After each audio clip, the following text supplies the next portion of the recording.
कुछ बिहार के दिनहाटा के उत्तम कुमार ब्रजवासी के बाद अलीपुर द्वार के फालाकाटा के मानसिंहपारा गांव की एक गृहिणी अंजलि शील को असम के कोकराझार स्थित फॉरेनर्स ट्रिब्यूनल ने अवैध घुसपैठी होने के संदेह में एनआरसी नोटिस भेजा है। यह नोटिस असमिया भाषा में लिखा गया है। ट्रिब्यूनल ने 3 अप्रैल 1981 को जन्मी अंजलि देवी पर 25 मार्च 1971 के बाद अवैध रूप से असम में प्रवेश करने का आरोप लगाया। उन्हें खुद को भारतीय नागरिक साबित करने के लिए 19 अगस्त को कोकराझार कार्यालय में व्यक्तिगत रूप से या किसी वकील के साथ उपस्थित होना होगा, अन्यथा एक तरफा फैसला लिया जाएगा। बंगाल की मुख्यमंत्री ममता बनर्जी इस बात से बेहद नाराज है कि असम की हिमंत बिस्वा शर्मा सरकार ने इस राज्य में रहने वाली गृहिणी को फॉरेनर्स ट्रिब्यूनल का नोटिस भेजा है। उनका साफ संदेह है कि हम इस नोटिस को उचित जगह पर चुनौती देंगे। उनका नाम लिए बिना ममता ने असम के मुख्यमंत्री पर अपना गुस्सा उतारा है। आप बंगाल के मामलों में कैसे दखल दे सकते हैं? मैं डबल इंजन वाली सरकार से कहूंगी, अपने चरखे में तेल डालो।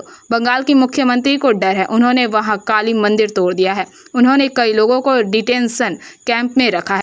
अगर वे ऐसे ही चलते रहें तो देश का बंटवारा हो जाएगा। तृणमूल सुप्रीमो ने सोमवार 21 जुलाई को रैली के मंच से भाजपा के नेतृत्व वाली असम सरकार के खिलाफ भी अपना गुस्सा निकाला। उत्तम कुमार ब्रजवासी, जिन्हें एनआरसी नोटिस मिला था, मंच पर मौजूद थे। ममता ने हिमंत सरकार को चुनौती देते हुए कहा, बंगाल में बोलने पर इतनी आपत्ति है, जरूरत पड़ी तो मैं भी इसका विरोध करने जाऊंगी। देखते हैं मुझे किस डिटेंशन कैंप में रखते हैं। अंजलि देवी को यह नोटिस मिला, जिसके आधार पर फालाकाटा की गृहिणी को मंगलवार शाम तक कोकराझार स्थित विदेशी न्यायाधिकरण के समक्ष पेश होने को कहा गया था। अंजलि देवी का दावा है कि असम के धुबरी में रहने वाले उनके पिता के परिवार को भी ऐसा कोई नोटिस नहीं मिला। हालांकि असम फॉरेनर्स ट्रिब्यूनल द्वारा भेजे गए नोटिस में कहा गया है कि फालाकाटा कुछ बिहार जिले का हिस्सा है। यह नोटिस 21 जुलाई को कुछ बिहार के पुलिस अधीक्षक के कार्यालय में पहुंचा। अंजलि देवी के पति नित्य शील का मूल निवास असम के बॉक्सरहाट में है। इस दिन उन्होंने, मैं पिछले 30 से 35 सालों में फालाकाटा में रह रही हूँ। अंजलि से मेरी शादी को 25 साल से ज़्यादा हो गए। अब मुझे पता चला है कि मेरी पत्नी को नोटिस भेजा गया है।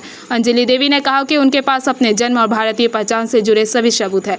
जरूरी पड़े तो वह उनके साथ कोकराझार ट्रिब्यूनल भी जाएगी। इस घटनाक्रम से नाराज ममता ने पूछा, दूसरे राज्यों से लोग यहाँ काम करने और रहने भी आ रहे हैं, तो फिर हमारे यहाँ के लोगों के दूसरे राज्य में जाने से भाजपा को इतनी परेशानी क्यों हो रही है? यहीं पर ममता ने भगवा खेमे पर कटाक्ष किया। अगर आपको लगता है कि ऐसा करके आप दिल्ली की तरह यहाँ भी सत्ता हथिया लेंगे, तो मैं आपको बता दूं, आपने सोमवार को एक सार्वजनिक विस्फोट देखा। अभी और भी बहुत कुछ देखना बाकी है। আমার নাম অঞ্জলি শীল। তো আপনি কি কোনো নোটিশ পেয়েছেন এনআরসি না, আমি সংক্রান্ত? কোনো নোটিশ পাই নাই। তাহলে কিভাবে জানলেন? আমি জানলাম কালকে আমাকে আলিপুর থেকে ফোন করছে, মিডিয়া থেকে, তখন আমি শুনতে পারলাম। কি মনে হচ্ছে, এটা কি মানে কিরকম মনে হচ্ছে যে এতদিন ধরে আপনি তো বলছেন?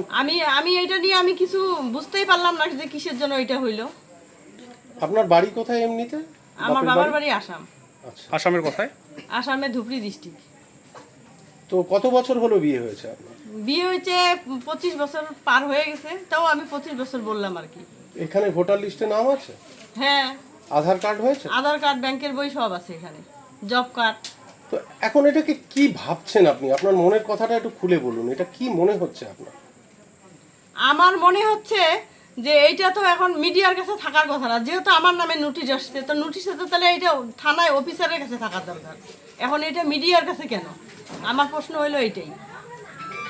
আর এইভাবে যে আপনাদেরকে মানে আপনারা ভারতের নাগরিক নন, এনআরসি হিসেবে দেখে দেওয়ার ব্যাপারটা, এটাকেই কিভাবে দেখছেন? এটা কি উচিত কাজ হচ্ছে? আপনার তো জন্মকর্ম সবকিছুই বলছেন এখানে। হ্যাঁ। তো কি? Bureau report, PVTV news.